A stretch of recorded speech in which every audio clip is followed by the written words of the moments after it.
গাইছ আজি আৰু আমি আন এটা নতুন ব্লগ লৈ আহিলোঁ। আজি আমি যাই আছোঁ গুৱাহাটী ৰজদা আৰু মই। তো ৰাস্তাত কি কি বস্তু দেখা পাওঁ আপোনালোকক দেখাই যাম। বৰ্তমান আমি কমলপুৰ পাৰ হ'লোঁ, ভিতৰে যাই আছোঁ। টোলগেটেদি যাওঁ নাই, পইচা দিবেন আৰু চৰকাৰক। ৰাস্তা বেয়া পইচাকে দিম চৰকাৰক। গাঁৱৰ ভিতৰে যাই আছোঁ আৰু গাঁৱৰ পৰিৱেশো চাই যাই আছোঁ। বৰষুণ দিছে না, বঢ়িয়া লগা আছে। চব বস্তু একদম ক্লিয়াৰ হৈ গৈছে, গ্ৰীণ। আজি কিন্তু বতৰটো ভাল কৰিছে, ভাল লাগছে যাকে। নহ'লে এইকেইদিন যি গেলা গৰম দি আছে, ঘৰৰ পৰা ওলবাই নোৱাৰি।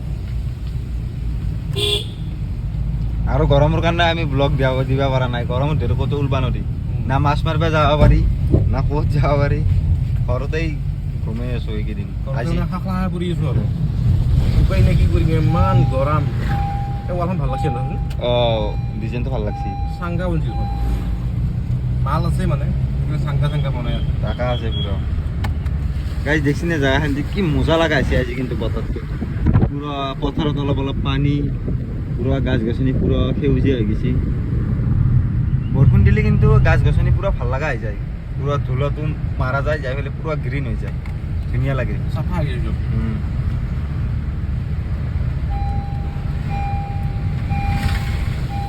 আমি চাংচাৰি পালোঁ কিজানি নহয়, বৰকা পাম।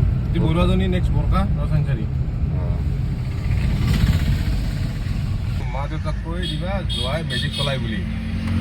আপোনালোকে দেখছি নে কি লেখা আছে গাড়ীখনত? কি আছে মিদুল? কোনো মা দেউতাক কৈ দিবা যোৱাই মেজিক চলাই বুলি। বঢ়িয়া লাগছে কিন্তু। ই জুই ফালি দিছে কিন্তু। এইটো চাচা গাড়ী চলাই আছে আমাৰ, খুব ব্যস্ত। তো গাইজ যাই থাকোঁতে পথাৰত পুৰা পানী দি কি মজা লগা হৈ গৈছে। একদম পাহাৰ, পথাৰত পানী, পুৰা সেউজীয়া পৰিৱেশ। একদম কোৱাই চাম চাৰং হয় ধুনীয়া, আমাৰ অসমখনে ধুনীয়া। ৰখি ল'ব লগা হৈছে, ৰখি এই দেখছি না জাগা, বা কি ধুনীয়া লগা হৈছে। বেলেগ জাগাত থাকান লাগছি। কেনে লাগছে ৰাজদা জাগাখান্তি? অলপ শ্বিলং টাইপ ভাইব এটা আহিছে। মই অসমত থকা লাগাই নাই, বেলেগ এটা লগা হৈছে কিন্তু। গৰমো নাই না, বতৰটো ঠাণ্ডা। পুৰা ৰাস্তাৰ কাষত ডাব বেছি আছে। জাগাটো চাওক না, কি মজা লগা হৈছে। তাতে এটা ফটো মারলে কেনে হব, বেক সাইডে পাহাড়।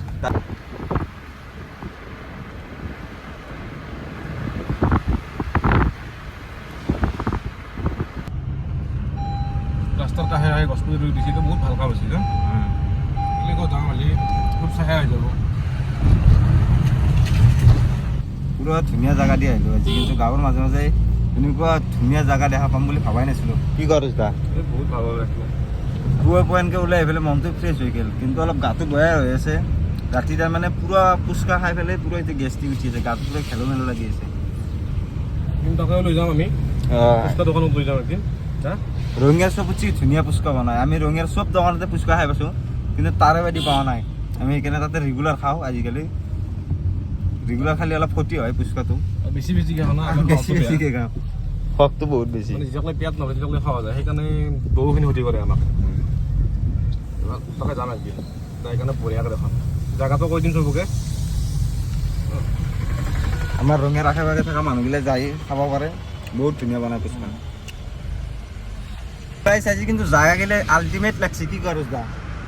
বঢ়িয়া পুৰা ফালি দিছে চিনাৰী। এই পাহাৰ, পথাৰত পানী অলপ কি ধুনীয়া লগা হৈছে জাগা গেলে। অসমান লাগাই নাই, মই মেঘালয় চেঘালয়ত থকা লাগছে।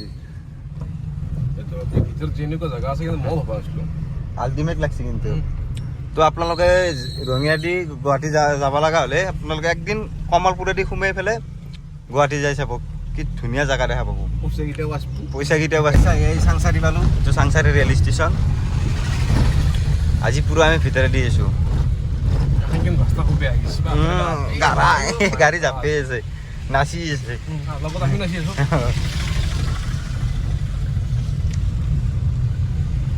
দিয়া আমাৰ টোল গেটৰ পইচাও বাচি গ'ল। অলপ চাহ পানী খালে আমি, চাহ পানী গেষ্টিক উঠিছে ৰ'বা। হয় তো গাইজ দেখছি না কি ধুনীয়া ভিউ। বতাৰ কিন্তু আজি ধুনীয়া বতাৰ গৈছে। পাহাৰত মেঘ পুৰা লাগি যাই আছে।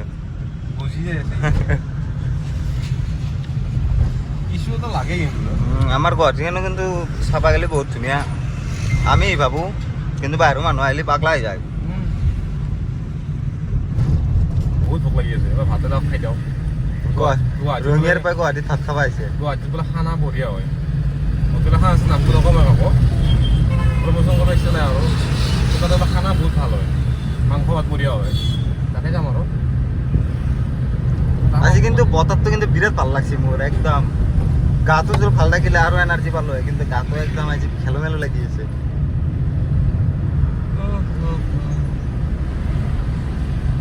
বহুত দিনৰ মূৰত এনেকৈ গৰম খাই খাই আজি কিন্তু বতৰটো ভাল কৰিছে, ভাল লাগছে তাকে। আজি কিন্তু ফুৰিব যাওঁ, বতৰ বঢ়িয়া। এচি নাই আজি, এচি অফ হৈ আছে, ঠাণ্ডা হৈ আছে, বতৰ পুৰা ঠাণ্ডা। আৰামছে যাই আছো। অসমত থকা লাগাই নাই, আমি যে গৈছিলো মেঘালয় শ্বিলং, কিন্তু কিছু ভিউ মানব লাগে কিন্তু মই শ্বিলঙত থকা হান পাই আছো।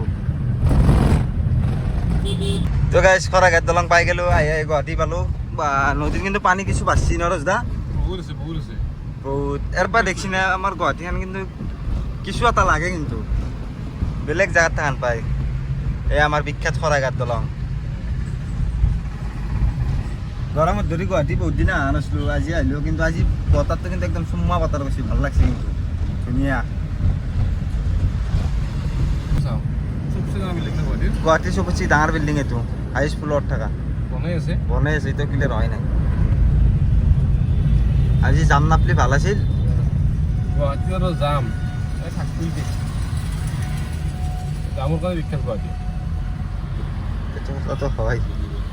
হেল্ল' গুৱাহাটী, সোণাহীৰাৰ মাটি আহি গেলো। কি খালী গাড়ী খালী গাড়ী, কিন্তু গাড়ী পুরো ফুল হয়ে থাকে। বহুত যাওয়ার ট্রেন যাই এই তুই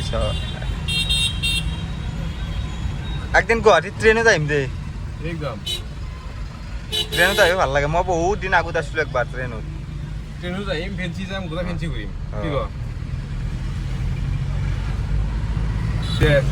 আগত ৰেংলাৰ যাই আছে, তাৰ পিছে পিছে আমি যাই আছো। আৰু ৰূপিকন বুলি কয় তোমাদের কি মডেল জীপ রুবিকন না কি রুবিকন না ক'ত লেখা আছিল? লেখা নাই দেখোন ক'তো।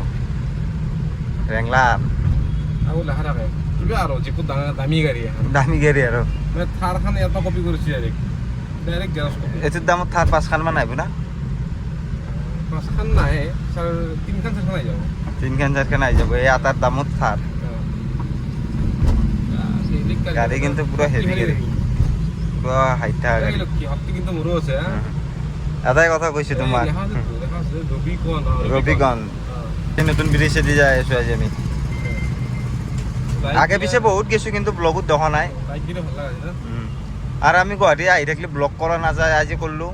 গুৱাহাটীত আমি মাঝে মাঝে আহি দেখা যায়। হারুজ দা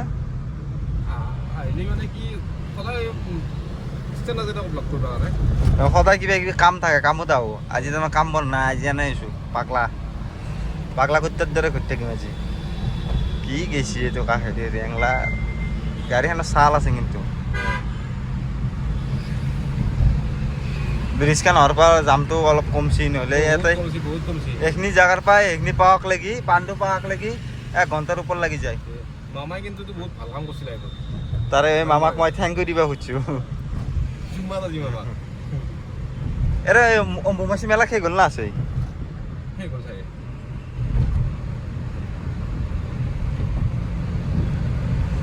আমাৰ কামাখ্যা মন্দিৰৰ ভিডিঅ' আছে আমাৰ ৰহস্যময় অসম ইউটিউব চেনেলত, আপোনালোকে চালে চাব পাৰে যায়। তাৰে মন্দিৰৰ পুৰা ডিটেইলছত আমি ভিডিঅ' বনাই গৈছে। লিংক আমাৰ এইটো ব্লগৰ তলত দিয়া থাকিব। আৰু আই বাটনতো আমি লিংকটো দি দিম, ডেছক্ৰিপশ্যনটো দিম বাৰু, সেইটো ঠিকে আছে। আই বাটনতো আমি সেই লিংকটো দি দিম, তো আপোনালোকে চাব। কিবা নাজানা কথা থাকিলে জানিব পাৰিব, ভিডিঅ'টো চাব। আগে আগে ৰেংলাৰ, পিছে পিছে আমি। তো গাইজ উমানন্দৰ ভিডিঅ' আমাৰ ৰহস্যময় অসম ইউটিউব চেনেলত দিয়া আছে। আপোনালোকে উমানন্দৰ বিষয়ে জানিব খুজিলে আমাৰ ভিডিঅ'টো চালেই হ'ল। জাগা কিন্তু আল্টিমেট বনছি। এইটো উমানন্দ, এইটো এইটো এইটো এই ৰূপে টাৱাৰটো আছে, একদিন ৰূপে দি আহিম আমি, সেইটো এটা বনাম নেকি? অঁ ৰূপেত উঠা নাই কিন্তু বহুত কাম আছে লাইফত, বহুত কাম আছে। এইটো মানন্দ এতিয়া পুৰা ভালকৈ ক্লিয়াৰ দিয়া হৈছে এইটো মান পানী হয়, ভাঙি চিঙি গৈছে, তেনেকৈ কাষত কি বনাই আছিল। আমি বনাওঁতে সেইখন পানী নাছিল, বালি ওলাইছিল। বালি ৰৈছে পুৰা। আৰু আমাৰ বীৰ যুদ্ধবীৰ লাচিত বৰফুকন। এই ফ্লাইঅভাৰটো অহাৰ পাই কিন্তু ব্ৰহ্মপুত্ৰৰ পুৰা ওচৰত যিমান বস্তু আছে চব দেখা পায়। এই বস্তুটো বিশেষকৈ ভাল আছে। এইটো অসমৰ বিশেষ আকৰ্ষণ এটা। ভাল লাগে কিন্তু অসমৰ যুদ্ধবীৰ লাচিত বৰফুকনক মানে ভালকৈ দেখা পোৱা যায়। পুৰা ক্লিয়াৰলি দেখা পায় পুৰা। যোনে বনছি কিন্তু বহুত ভালকৈ বনছি, ডিটেইল বনছি পুৰা একদম। আল্টিমেট বনছি।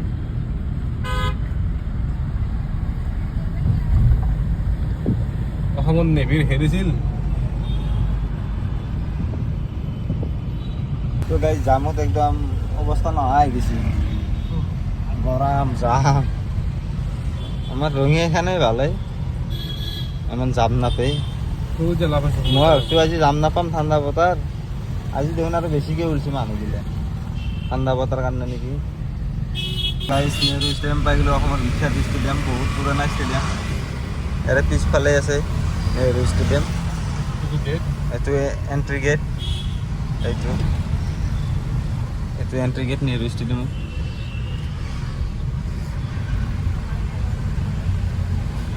আজি ব্লগটো শেষ কৰি আৰু আজি ব্লগটো এইখিনি আছিল, আৰু ইয়াৰ পৰা আমি কিবা অলপ খাই পেলাই ৰিটাৰ্ণে হ'ম। তো দেখুওৱা বস্তুকে দেখাই লাভ নাই, আপোনালোকে বৰ পাব। তো আমাৰ ব্লগটো একেলগে আছিল, ভাল পালে লাইক কৰিব, কমেণ্ট কৰিব, শ্বেয়াৰ কৰিব। কি কৈছা ছাৰ? একদম একদম বাই বাই।